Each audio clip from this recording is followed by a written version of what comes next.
নমস্কাৰ সকলোকে এলপিএন এমিছাৰ ইউটিউব চেনেলৰ আন এটা ভিডিঅ'লৈ স্বাগতম জনাইছো। আজি আমি সমাধান কৰিম ক্লাছ 7ৰ গণিত কিতাপখনত থকা যি কৰি চাওঁ আহা 5.2 দিয়া আছে তাত থকা যিখিনি প্ৰশ্ন দিয়া আছে এই প্ৰশ্নখিনি আজি আমি সমাধান কৰিম।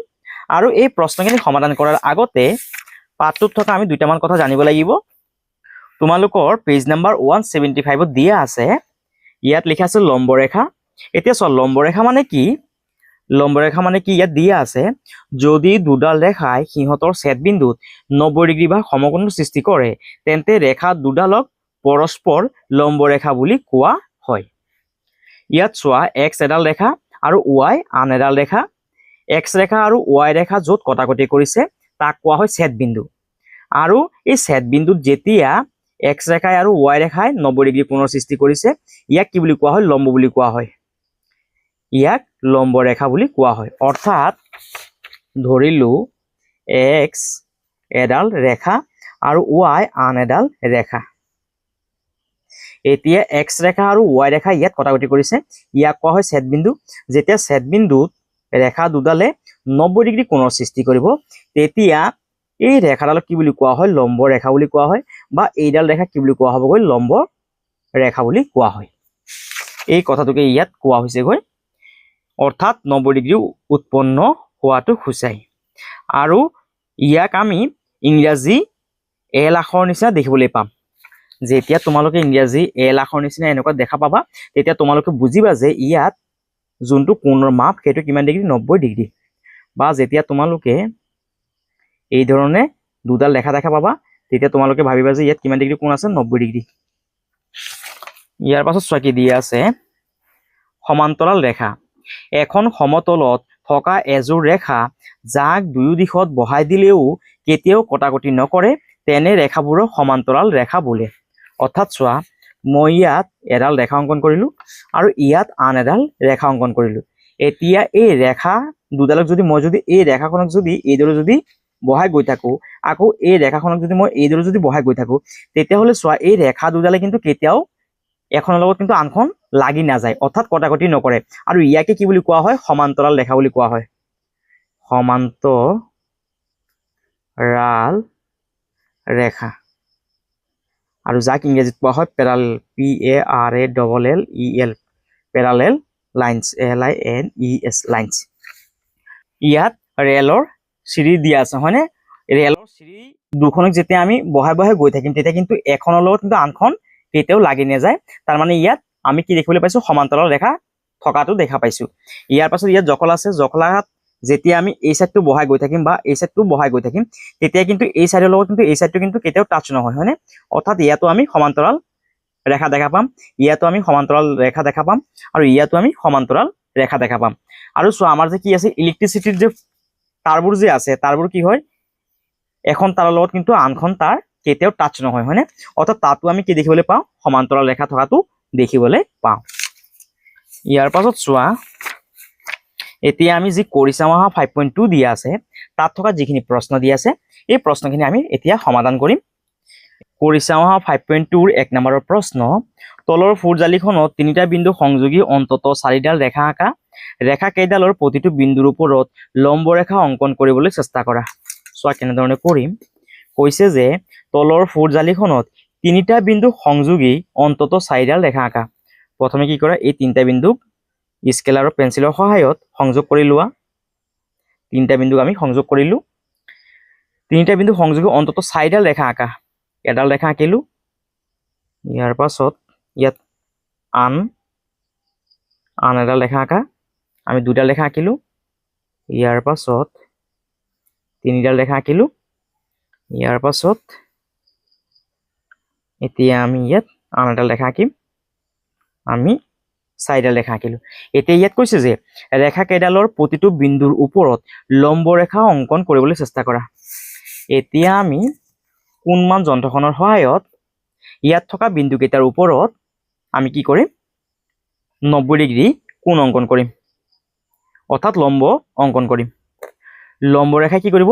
দুডাল ৰেখাৰ মাজত যেতিয়া 90 ডিগ্ৰী কোণৰ সৃষ্টি হ'ব তেতিয়া তাত থকা ৰেখাডালক কি বুলি কোৱা হয়? লম্ব ৰেখা বুলি কোৱা হয়। এইখন হৈছে কোণমান যন্ত্ৰখন। কোণমান যন্ত্ৰখনৰ সহায়ত আমি লম্ব অংকন কৰিম। কোণমান যন্ত্ৰখনৰ এই তলফালে থকা অনুভূমিক ৰেখাডালক তোমালোকে এই ৰেখাডালৰ ওপৰত বহাবা আৰু ইয়াত থকা কেন্দ্ৰবিন্দুটো এই বিন্দুৰ ওপৰত বহাই ল'বা।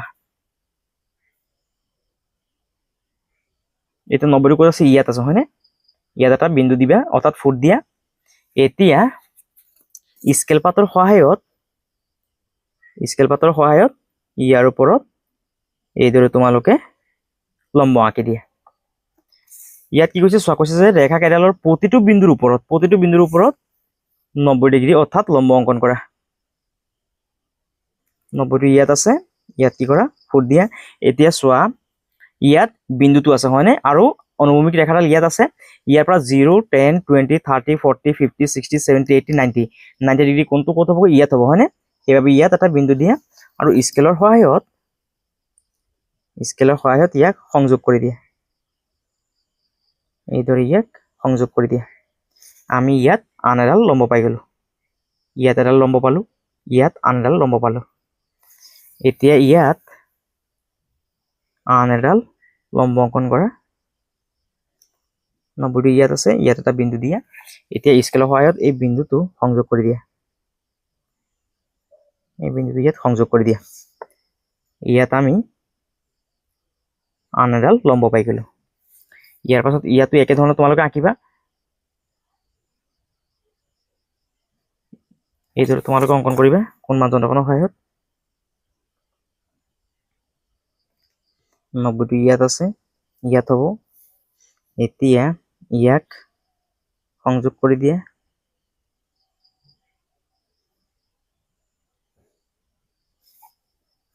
ইয়াত আমি লম্ব পাই গ'লো।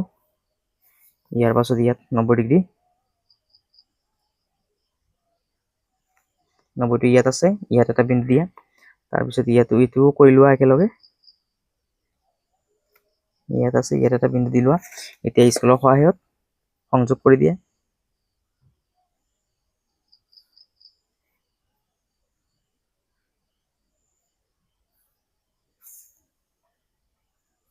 ইয়াত আমি লম্ব পাই গ'লো হয়নে? ইয়াতো একেধৰণে অংকন কৰি লোৱা। কোণমান যন্ত্ৰখন বহাই লোৱা ধুনীয়াকে। 90টো ইয়াত আছে, ইয়াত এটা বিন্দু দিয়া। তাৰপিছত মাজৰ বিন্দুটোৰ ওপৰত আমি লম্ব অংকন কৰিম। 90 ইয়াত আছে, ইয়াত ফুটটো দি লোৱা। ইয়াৰ পাছত এইদৰে বহাই পেলাই 90টো ইয়াত আছে, ইয়াত এটা বিন্দু দিয়া। এতিয়া বিন্দুকেইটা সংযোগ কৰি দিয়া।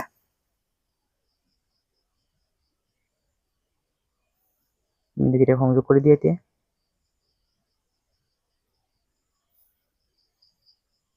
ইয়াতো সংযোগ কৰি দিয়া। এয়া হৈ গ'ল আমাৰ লম্ব। এতিয়া ইয়াৰ ওপৰত আমি অংকন কৰিম। কোণমান যন্ত্ৰখনৰ সহায়ত অংকন কৰিবা তোমালোকে। এইদৰে কোণমান যন্ত্ৰখন 90 ক'ত আছে, ইয়াত এটা ফুট দিবা। ইয়াৰ পিছত মাজৰ বিন্দুটোৰ কাৰণে ইয়াত এটা ফুট দিয়া। ইয়াৰ পাছত কাষত থকা বিন্দুটোৰ কাৰণে 90টো ইয়াত আছে, ইয়াত এটা ফুট দিয়া। এতিয়া গোটেইখিনি সংযোগ কৰি দিয়া। ইয়াত আছে বিন্দুটো, এইখিনি সংযোগ কৰি দিয়া। তাৰপিছত বিন্দুটো ইয়াত আছে, এইখিনি সংযোগ কৰি দিয়া। ইয়াৰ পিছত বিন্দুটো ইয়াত আছে, ইয়াক সংযোগ কৰি দিয়া। এয়া হৈ গ'ল আমাৰ লম্ব। ইয়াৰ পৰা চাই তোমালোকে ধুনীয়াকে লম্বখিনি অংকন কৰিবা। ইয়াৰ পাছত কি কৈছে চোৱা, ওপৰৰ ফুট জালিখনত 5ডাল সৰল ৰেখাৰে এটা একা বেকা পথ আঁকা। এতিয়া আন এটা পথ অংকন কৰা যাৰ প্ৰতিটো অংশ প্ৰথম পথটোৰ অনুৰূপ অংশৰ সমান্তৰাল। ওপৰৰ ফুট জালিখনত 5ডাল সৰল ৰেখাৰে এটা একা বেকা পথ আঁকা। 5ডাল সৰল ৰেখাৰে এটা একা বেকা পথ আঁকা। 5ডাল সৰল ৰেখা, ইয়াত আমি 5ডাল সৰল ৰেখা অংকন কৰিম। বিন্দুকেইটা সংযোগ কৰি পেলাই এডাল সৰল ৰেখা অংকন কৰিলো আমি। ইয়াৰ পাছত এডাল, দুডাল, ইয়াৰ পাছত দুডাল, তিনিডাল, ইয়াৰ পাছত 4ডাল, ইয়াৰ পাছত 5ডাল। ইয়াত আমি 5ডাল সৰলৰেখা অংকন কৰিলো। এতিয়া কৈছে এতিয়া আন এটা পথ অংকন কৰা যাহাৰ প্ৰতিটো অংশ প্ৰথম পথটোৰ অনুৰূপ অংশৰ সমান্তৰাল হ'ব লাগিব। এতিয়া আমি ইয়াত যে একা বেকাকে যে পথখিনি অংকন কৰিলো, এতিয়া আমি ইয়াৰ সমান্তৰাল ৰেখা অংকন কৰিব লাগিব। এতিয়া আমি ইয়াৰ সমান্তৰাল ৰেখা অংকন কৰিম। ইয়াত থকা সৰলৰেখাখনৰ সমান্তৰাল ৰেখাখন হ'ব এইখন হৈ গ'ল এই ৰেখাৰ সমান্তৰাল। ইয়াত থকা সমান্তৰাল ৰেখা হ'বগৈ, অৰ্থাৎ ইয়াত থকা ৰেখাডালৰ সমান্তৰাল হ'বগৈ এইখন ৰেখা। ইয়াত থকা ৰেখাডালৰ সমান্তৰাল ৰেখা হ'বগৈ এইখন সমান্তৰাল ৰেখা, আৰু ইয়াত থকা সৰলৰেখাখনৰ সমান্তৰাল ৰেখা হ'বগৈ এইখন ৰেখা, আৰু ইয়াত থকা সৰলৰেখাখনৰ সমান্তৰাল ৰেখা হ'বগৈ এইখন সৰলৰেখা। ইয়াৰ পৰা চাইছে তোমালোকে এই চিত্ৰখন ধুনীয়াকৈ অংকন কৰিবা, আৰু এয়া হৈছে আমাৰ 2 নম্বৰ প্ৰশ্নৰ উত্তৰ। ইয়াৰ পাছত 3 নম্বৰ প্ৰশ্ন, তলৰ চিত্ৰবোৰত সমান্তৰাল ৰেখা আৰু লম্ব ৰেখাৰ জোৰবোৰ চিনাক্ত কৰা। সমান্তৰাল ৰেখাৰ জোৰবোৰক এডাল কাঁড়, দুডাল কাঁড় আদিৰে আৰু লম্ব ৰেখাবোৰক বৰ্গ চিনেৰে চিহ্নিত কৰা। ইয়াত চোৱা, ইয়াত এডাল ৰেখা আছে আৰু ইয়াত আন এডাল ৰেখা আছে। এতিয়া আমি যদি এই ৰেখাডালক যদি এইদৰে যদি আগলৈ বহাই নিওঁ, আকৌ ইয়াত থকা ৰেখাডালক যদি আমি আগলৈ বহাই নিওঁ, তেতিয়াহ'লে এই ৰেখাডালৰ লগত এই ৰেখাডাল কিন্তু কেতিয়াও কটাকটি নকৰে, অৰ্থাৎ এইখিনি হ'বগৈ সমান্তৰাল ৰেখা। সেইবাবে তোমালোকে ইয়াত কাঁড়ডাল দিবা, আৰু এইখিনি হ'বগৈ সমান্তৰাল ৰেখা। সেইবাবে তোমালোকে ইয়াত কাঁড়ডাল দিবা 2 বাৰ। ইয়াত আমি এবাৰ দিলো, ইয়াত 2 বাৰ দিবা তোমালোকে। কাঁড়ডাল তোমালোকে 2 বাৰ দিবা। ইয়াৰ পাছত ইয়াত চোৱা, ইয়াত কৈছে লম্ব ৰেখাবোৰক। ইয়াত চোৱা, আমি দেখিবলৈ পাইছো যে দুডাল ৰেখাই কি কৰিছে, ইয়াত ছেদবিন্দুত 90 ডিগ্ৰী কোণৰ সৃষ্টি কৰিছে। তোমালোকে কোণ মানদণ্ডখনৰ সহায়ত জুকি চাব পাৰা কিমান ডিগ্ৰী কোণৰ সৃষ্টি কৰিছে। ইয়াত যেহেতু আমি দেখিছো যে ইয়াত 90 ডিগ্ৰী কোণৰ সৃষ্টি কৰিছে, হয়নে? সেইবাবে এই ৰেখাডালক কি বুলি কোৱা হ'বগৈ, লম্ব ৰেখা বুলি কোৱা হ'ব। লম্ব ৰেখাবোৰৰ ওপৰত আমি এইদৰে চাৰিকোণীয়াকৈ অৰ্থাৎ বৰ্গ চিনখন অংকন কৰিব লাগিব। সেইবাবে তোমালোকে ইয়াৰ ওপৰত ধুনীয়াকৈ বৰ্গ চিনখন অংকন কৰিবা। ইয়াতো তোমালোকে বৰ্গ চিনখন অংকন কৰিবা, ইয়াতো তোমালোকে বৰ্গ চিনখন অংকন কৰিবা, আৰু ইয়াতো তোমালোকে কি কৰিবা, বৰ্গ চিনখন ধুনীয়াকৈ অংকন কৰি ল'বা। ইয়াৰ পাছত ইয়াতো চোৱা, এই যে আমি যে কোণটো দেখিবলৈ পাইছো, ইয়াতো কি হ'বগৈ, অৰ্থাৎ এইফালে থকা নহ'লে এইফালে থকা ৰেখাডাল হৈছে গৈ লম্ব ৰেখা, হয়নে? সেইবাবে আমি ইয়াত কি কৰিব লাগিব, বৰ্গখন অংকন কৰিব লাগিব।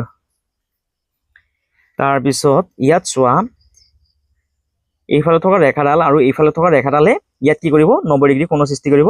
সেইবাবে আমি ইয়াত বৰ্গ চিনখন অংকন কৰিব লাগিব, যেহেতু এইডাল হৈছে গৈ লম্ব ৰেখা আৰু এইডালো হৈছে গৈ লম্ব ৰেখা। তাৰপিছত এইডালো কি হ'বগৈ, আমাৰ লম্ব ৰেখা হ'বগৈ। সেইবাবে আমি ইয়াত এই চিনখন অংকন কৰিব লাগিব। আৰু এই সৰুকে থকা ইয়াত, অৰ্থাৎ ইয়াত যে কোণখন আছে, এই কোণখনে কি কৰিব, 90 ডিগ্ৰী কোণৰ সৃষ্টি কৰিব। সেইবাবে তোমালোকে ইয়াত বৰ্গ চিনখন অংকন কৰিবা। ইয়াৰ পাছত চোৱা, ইয়াত থকা চিত্ৰখনত ইয়াত থকা কোণৰ মাপটো কিমান, আমি পোনপ্ৰথমে কোণ মানদণ্ডখনৰ সহায়ত জুকিবলৈ চেষ্টা কৰোঁ। কোণ মানদণ্ডখনৰ সহায়ত ইয়াত কিমান ডিগ্ৰী কোণৰ সৃষ্টি কৰিছে পোনপ্ৰথমে আমি চাওঁ।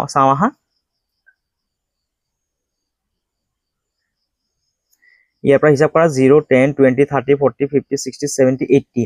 যেহেতু চোৱা, ইয়াত 80 ডিগ্ৰী কোণৰ সৃষ্টি কৰিছে, হয়নে? সেইবাবে এয়া কি নহ'বগৈ, লম্ব ৰেখা নহ'বগৈ। এতিয়া আমি যদি এইফালে থকা ৰেখাডালক যদি আগলৈ যদি বহাই নি থাকো, আকৌ এই চাইডে থকা ৰেখাডালক যদি আমি আগলৈ বহাই নি থাকো, তেতিয়াহ'লে এইখন ৰেখাৰ লগত এইখন ৰেখা কেতিয়াও টাচ নহয় বা কটাকটি নকৰে। সেইবাবে এই ৰেখাবোৰ হ'বগৈ লম্ব ৰেখা। সেইবাবে আমি ইয়াত কাঁড়ডাল দিব লাগিব। আৰু এইফালে ৰেখাডাল যদি আমি যদি বহাই গৈ থাকো, আকৌ আমি যদি এইডাল ৰেখাক এইফালে যদি বহাই গৈ থাকো, তেতিয়াহ'লে এইডাল ৰেখাৰ লগত এইডাল ৰেখা কিন্তু কেতিয়াও টাচ নকৰে, হয়নে? অৰ্থাৎ এইখিনিও কি হ'বগৈ, লম্ব ৰেখা হ'বগৈ। সেইবাবে তোমালোকে ইয়াত 2ডাল কাঁড় দিবা। যেহেতু আমি ইয়াত এডাল দিলো, সেইবাবে তোমালোকে ইয়াত 2ডাল দিবা। আৰু এয়া হৈ গ'ল আমাৰ 3 নম্বৰ প্ৰশ্নৰ উত্তৰ। তোমালোকে চাইছে ইয়াৰ পৰা ধুনীয়াকৈ কৰিবা। তোমালোকে লম্ব আৰু সমান্তৰাল ৰেখাবোৰ কেনেকৈ চিনাক্ত কৰিলা? ইয়াৰ উত্তৰটো তোমালোকে এইদৰে লিখিবা। 3 নম্বৰৰ সলিউশন। তোমালোকে লম্ব আৰু সমান্তৰাল ৰেখাবোৰ কেনেকৈ চিনাক্ত কৰিলে? ইয়াত লিখিবা যে আমি আমি আমি জানো যে সমান্তৰাল প্ৰথমে কি কৈছে ইয়াত লম্ব ৰেখা হয়নে প্ৰথমে ইয়াত লিখিবা যে আমি জানো যে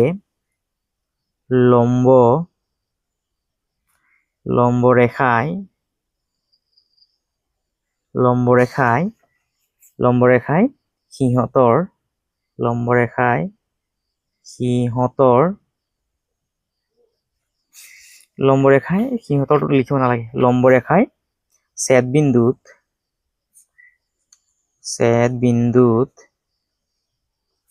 90 ডিগ্ৰী কোণৰ সৃষ্টি কৰে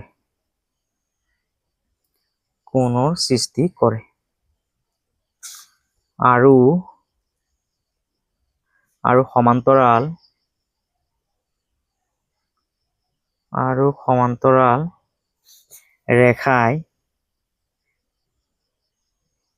ৰেখাই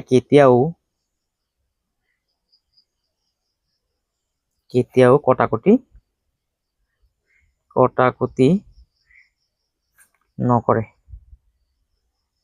কটাকটি নকৰে ইয়াৰ পৰা চাইছে তোমালোকে 3 নম্বৰ উত্তৰটো লিখিবা আমি জানো যে লম্ব ৰেখাই ছেদ বিন্দুত 90 ডিগ্ৰী কোণৰ সৃষ্টি কৰে আৰু সমান্তৰাল ৰেখাই কেতিয়াও কটাকটি নকৰে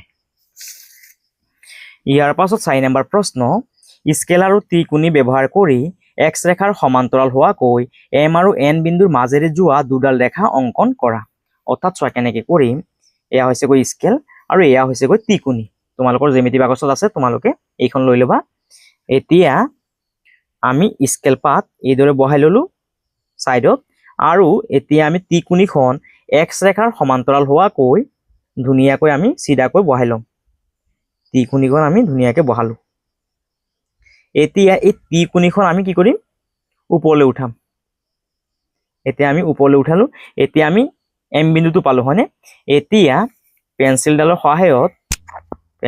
সহায়ত ইয়াত এডাল এইদৰে তোমালোকে ৰেখা অংকন কৰি দিয়া এয়া হৈ গ'ল এক্স ৰেখাৰ সমান্তৰাল এম বিন্দুৰ মাজেৰে যোৱা আন এডাল সমান্তৰাল ৰেখা এতিয়া আমি এন বিন্দুৰ মাজেদি যোৱা আন এডাল আমি সমান্তৰাল ৰেখা অংকন কৰিব লাগিব ঠিক একেধৰণে আমি অংকন কৰিম ইয়াত আমি স্কেল পাত বহাই ললো এতিয়া আমি ত্ৰিকোণীখন এতিয়া আমি এই চাইডে বহাম স্কেলখন আমি এই চাইডে বহাম এতিয়া আমি ত্ৰিকোণীখন আমি এক্স ৰেখাৰ সমান্তৰাল হোৱাকৈ ধুনীয়াকৈ বহাই লম সিধাকৈ প্ৰথমে বহাই ল'বা তোমালোকে এতিয়া স্কেল পাত বহাই লোৱা এতিয়া ত্ৰিকোণীখন ওপৰলৈ আনা এতিয়া চোৱা আমি এন বিন্দুটো পালো হয়নে ইয়াত এন বিন্দুটো আছে এতিয়া ইয়াত কি কৰা এডাল ইয়াত ৰেখা অংকন কৰি দিয়া আৰু এয়া হৈ গ'ল এক্স বিন্দুৰ সমান্তৰাল ৰেখা আৰু এন বিন্দুৰ মাজেৰে যোৱা আন এডাল সমান্তৰাল ৰেখা অৰ্থাৎ এক্স সমান্তৰাল ৰেখাৰ এম আৰু এন বিন্দুৰ মাজেৰে যোৱা আন দুডাল সমান্তৰাল ৰেখা ইয়াৰ পৰা চাইছে তোমালোকে ধুনীয়াকৈ 4 নম্বৰ উত্তৰটো কৰিবা ইয়াৰ পাছত 5 নম্বৰ প্ৰশ্ন ফুটজালিখনত অঁকা ৰেখাখণ্ডবোৰ ভালদৰে লক্ষ্য কৰা এতিয়া প্ৰতিডাল ৰেখাখণ্ডৰ সমান্তৰালকৈ নতুন ৰেখা অঁকাৰ চেষ্টা কৰা ইয়াত কিছুমান ৰেখাখণ্ড অঁকা আছে এতিয়া আমি এই ৰেখাখণ্ডবোৰৰ সমান্তৰাল ৰেখাবোৰ অংকন কৰিব লাগিব চোৱা কেনেধৰণে কৰিম আমি স্কেল পাত আৰু ত্ৰিকোণীখনৰ সহায়ত আমি সমান্তৰাল ৰেখাবোৰ অংকন কৰিবলৈ চেষ্টা কৰোঁ আহা ইয়াত পি ৰেখাখণ্ডডাল অঁকা আছে পোনপ্ৰথমে আমি পি ৰেখাখণ্ডৰ সমান্তৰাল ৰেখাখন অংকন কৰিবলৈ চেষ্টা কৰোঁ আহা প্ৰথমে আমি কি কৰিম এই পি ৰেখাৰ ওপৰত ধুনীয়াকৈ আমি স্কেল পাত বহাম আৰু ত্ৰিকোণীখন বহাই ল'ম এইদৰে আমি বহাই ললো এতিয়া আমি এই বিন্দুটোৰ পৰা আমি 1 2 3 4 মিলিমিটাৰ দূৰত এটা আমি বিন্দু ইয়াত স্থাপন কৰিলো ঠিক একেধৰণে আমি ইয়াৰ পৰাও 4 সেন্টিমিটাৰ দূৰত 4 সেন্টিমিটাৰ নহয় 4 মিলিমিটাৰ 1 2 3 4 মিলিমিটাৰ দূৰত আমি ইয়াত আন এটা বিন্দু স্থাপন কৰিলো এতিয়া স্কেল পাতৰ সহায়ত এই বিন্দু দুটাক সংযোগ কৰি দিয়া, বিন্দু দুটাক সংযোগ কৰি দিয়া। এতিয়া এই বিন্দু দুটাক সংযোগ কৰি দিয়া আৰু এয়াই হৈ গ'ল আমাৰ ইয়াত থকা পি পি ৰেখাখণ্ডৰ সমান্তৰাল ৰেখা। ইয়াত তোমালোকে লিখিবা পি ডেশ, পি ডেশ। ইয়াৰ পিছত আমি ইয়াত থকা পি যিখন ৰেখাখণ্ড আছে ইয়াৰ সমান্তৰাল ৰেখাখন অংকন কৰিম। পোনপ্ৰথমে আমি স্কেল পাত আৰু টিকনিখন পি ৰেখাৰ ওপৰত, ৰেখাখণ্ডৰ ওপৰত ধুনীয়াকৈ আমি বহাই ললো। এইদৰে আমি বহাই ললো। এতিয়া আমি ইয়াৰ পৰা 1 2 3 4 5 মিলিমিটাৰ দূৰত এটা বিন্দু আমি স্থাপন কৰিলো। ঠিক একেধৰণে আমি ইয়াৰ পৰাও কি কৰিম, 5 মিলিমিটাৰ দূৰত আন এটা বিন্দু স্থাপন কৰিম। 1 2 3 4 5 ইয়াত আমি আন এটা বিন্দু স্থাপন কৰিলো। এতিয়া এই বিন্দুটোৰ লগত এই বিন্দুটো সংযোগ কৰি দিয়া, এই বিন্দুটোৰ লগত এই বিন্দুটো সংযোগ কৰি দিয়া আৰু এয়া হৈ গ'ল এই পি ৰেখাখণ্ডৰ সমান্তৰাল ৰেখাখণ্ড। ইয়াত লিখিবা পি ডেশ। এতিয়া আমি এছ ৰেখাখণ্ডৰ সমান্তৰাল ৰেখাখন অংকন কৰিম। সেইবাবে তোমালোকে স্কেল পাত আৰু টিকনিখন ধুনীয়াকৈ এছ ৰেখাখণ্ডৰ ওপৰত বহাই ল'বা। এতিয়া আমি এই বিন্দুটোৰ পৰা 1 2 3 4 5 তোমালোকৰ যোনটো সুবিধা হয়, তোমালোকে ইয়াত 3 মিলিমিটাৰ ধৰিব পাৰা, 4 মিলিমিটাৰ ধৰিব পাৰা, নহ'লে 5 মিলিমিটাৰো ধৰিব পাৰিবা। 1 2 3 4 5 মিলিমিটাৰ দূৰত এটা বিন্দু স্থাপন কৰিলো। ঠিক একেধৰণে আমি ইয়াত থকা বিন্দুটোৰ পৰা 5 মিলিমিটাৰ দূৰত আন এটা বিন্দু স্থাপন কৰিম। 1 2 3 4 5 ইয়াত আন এটা বিন্দু স্থাপন কৰি দিয়া। এতিয়া এই বিন্দু দুটাক সংযোগ কৰি দিয়া, এই বিন্দুটোৰ লগত এই বিন্দুটো সংযোগ কৰি দিয়া আৰু এয়া হৈ গ'ল এছ ৰেখাখণ্ডৰ সমান্তৰাল ৰেখাখণ্ড। ইয়াত লিখিবা এছ ডেশ। ইয়াৰ পিছত ইয়াত ইউ আছে। এতিয়া আমি ইউ ৰেখাখণ্ডৰ ওপৰত সমান্তৰাল ৰেখাখন অংকন কৰিম। পোনপ্ৰথমে তোমালোকে ইউ ৰেখাৰ ওপৰত টিকনিখন আৰু স্কেল পাত ধুনীয়াকৈ বহাই ল'বা। এতিয়া আমি এই বিন্দুটোৰ পৰা 1 2 3 4 মিলিমিটাৰ দূৰত এটা বিন্দু স্থাপন কৰিম। ঠিক একেধৰণে আমি এতিয়া এই বিন্দুটোৰ পৰা 1 2 3 4 মিলিমিটাৰ দূৰত আন এটা আমি বিন্দু স্থাপন কৰিলো। এতিয়া এই বিন্দু দুটাক সংযোগ কৰি দিয়া, আৰু এয়া হৈ গ'ল আমাৰ ইউ ৰেখাখণ্ডৰ সমান্তৰাল ৰেখাখণ্ড। ইয়াত লিখিবা ইউ ডেশ। ইয়াৰ পাছত ইয়াত আছে এক্স, ইয়াত আছে ডাব্লিউ, ইয়াত আছে ভি। এইখিনি তোমালোকে একেধৰণে নিজে নিজে কৰিবলৈ চেষ্টা কৰিবা। এতিয়া আমি ভি ৰেখাখণ্ডৰ ওপৰত ইয়াৰ সমান্তৰাল ৰেখাখন অংকন কৰিবলৈ চেষ্টা কৰিম। এইদৰে তোমালোকে প্ৰথমে ভি ৰেখাখণ্ডৰ ওপৰত স্কেল পাত আৰু টিকনিখন বহাই ল'বা। ইয়াৰ পাছত এই বিন্দুটোৰ পৰা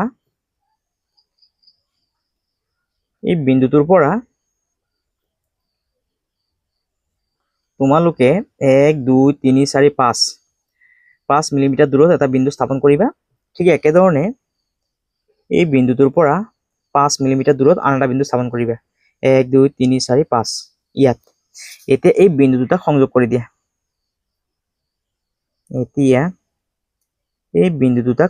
কৰি দিয়া, আৰু এয়া হৈ গ'ল ভি ৰেখাখণ্ডৰ সমান্তৰাল ৰেখাখণ্ড। ইয়াত লিখিবা ভি ডেশ। বাকীখিনি তোমালোকে একেধৰণে কৰিবা। ডাব্লিউ এক্স টি এই তিনিটা তোমালোকে নিজে কৰিবা। এনেধৰণে চাইছে তোমালোকে সমান্তৰাল ৰেখাখণ্ডখিনি অংকন কৰিবা। নম্বৰটোত কৈছে যে সকলো ৰেখাখণ্ডৰে সমান্তৰাল ৰেখা অঁকাটো সম্ভৱ আছিলনে? তোমালোকে ইয়াৰ উত্তৰটো লিখিবা। 5 নম্বৰৰ এৰ সলিউশ্যন কৈছে সহজ আছিলনে? সকলো ৰেখাখণ্ডৰে সমান্তৰাল ৰেখা অঁকাটো সহজ আছিলনে? ইয়াত লিখিবা যে সকলো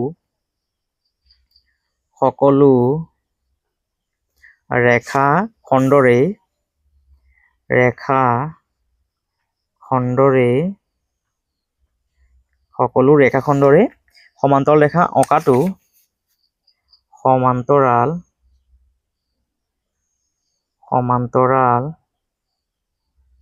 ৰেখা অঁকাটো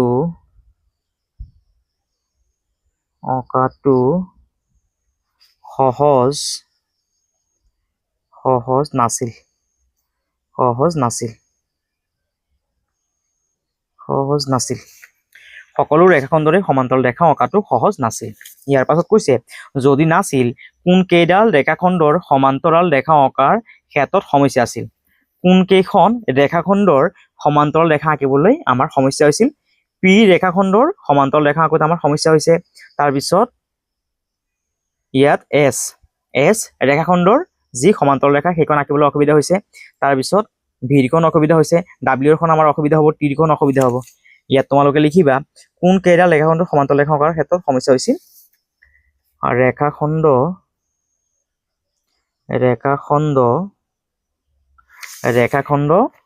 পি, তাৰপিছত এছ, তাৰপিছত ভি, তাৰপিছত ডাব্লিউ, তাৰপিছত টি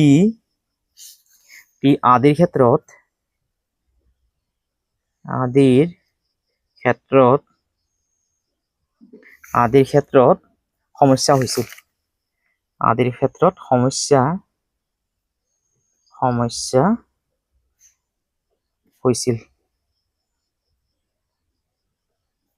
সকলো ৰেখাখণ্ডৰে সমান্তৰাল ৰেখা অঁকাটো সম্ভৱ নাছিল। ৰেখাখণ্ড P S V W T আদিৰ ক্ষেত্ৰত সমস্যা হৈছিল। ইয়াৰ পৰা চাইছে তোমালোকে এ নম্বৰ উত্তৰটো লিখিবা। ইয়াৰ পাছত বি নম্বৰ প্ৰশ্ন, তুমি এই সমস্যা কেনেকৈ সমাধান কৰিলা? তোমালোকে ইয়াৰ উত্তৰটো এইদৰে লিখিবা। বি নম্বৰৰ সলিউশ্যন লিখিবা যে মই স্কেল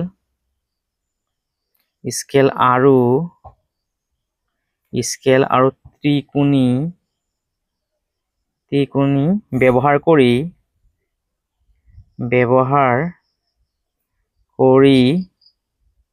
সমস্যাবোৰ